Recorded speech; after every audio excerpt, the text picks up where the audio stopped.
আসসালামু আলাইকুম। ড্রাফটেড বিভিন্ন জিনিসপত্র, ধরেন ডক্টর, কেমিস্ট, অর্ডার বা ডিসিআর, এগুলো যদি আমি একবারে আপ করতে চাই, সেটার জন্য আমাদের সিঙ্কের একটা অপশন আছে।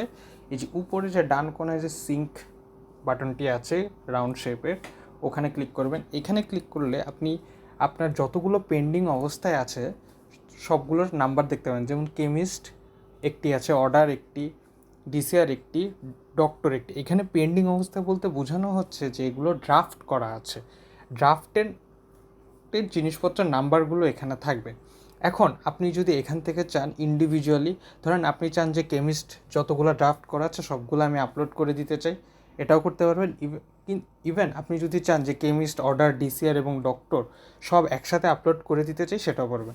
ইন্ডিভিজুয়ালি আপলোড করার জন্য এই যে পাশের যে আপলোড বাটনটি আছে ওখানে ক্লিক করবেন। এই যে দেখবেন স্টার্টিং সিঙ্ক কমপ্লিট, আপলোড হয়ে গিয়েছে। আবার যখন আপনি যদি সবগুলো একসাথে আপলোড করতে চান তাহলে হচ্ছে ক্লিক টু আপলোড অলে ক্লিক করবেন। এই যে সবগুলোই ক্লিক হয়ে গেছে। আচ্ছা, উপরেরটা no data found for sync কেন? কারণ এটি আমি একটু আগে শুধু কেমিস্ট্রে আপলোডে ক্লিক করে আপলোড করে দিয়েছি।